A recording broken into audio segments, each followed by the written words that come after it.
বিভিন্ন আওয়ামী লীগের কিছু ফাজিল নেতা কর্মী আছে, তাদেরকে এখন দাড়ি টুপি পরিয়ে তাদেরকে আওয়ামী লীগ তাদের সংগঠনের নেতা বানানোর চেষ্টা করছে। বন্ধুরা আমার, আজকের যে স্বাধীনতা আমরা পেয়েছি, সেই স্বাধীনতার স্বাদ আমাদের প্রত্যেকটি ঘরে ঘরে পৌঁছে দিতে হবে বিএনপির নেতা কর্মীদেরকে। বন্ধুরা আমার, আপনারা ইতিমধ্যে লক্ষ্য করেছেন আমাদের কিছু ছোটখাটো দল আছে, ছোটখাটো কিছু দল আছে,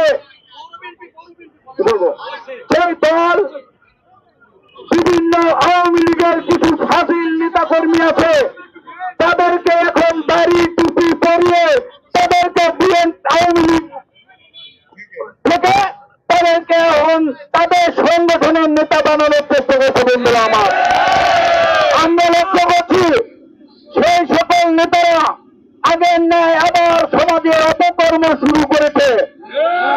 আমরা সেই সকল দলকে হুঁশিয়ারি দিয়ে বলতে চাই, যারা আবার সেই আওয়ামী লীগের ফাজিল ফ্যাসিস্টদের আপনাদের দলে ভিড়ে সমাজে যদি কোনো ধরনের বিশৃঙ্খলা করার চেষ্টা করেন, এই বাংলাদেশ জাতীয়তাবাদী দলের প্রিয় সৈনিকেরা আবার কিন্তু সব ভাঙা জবাব দেবে। কিন্তু বলে দিলাম,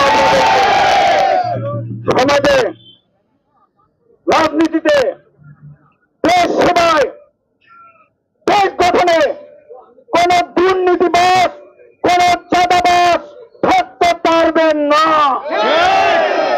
জনাব তারেক রহমান বাংলাদেশ জাতীয়তাবাদী দলের বড় মহৎ বাংলাদেশের অভিভাবক, বাংলাদেশে আজকে যারা শহীদ হয়েছেন সেই শহীদদের অভিভাবক কিন্তু জনাব তারেক রহমান।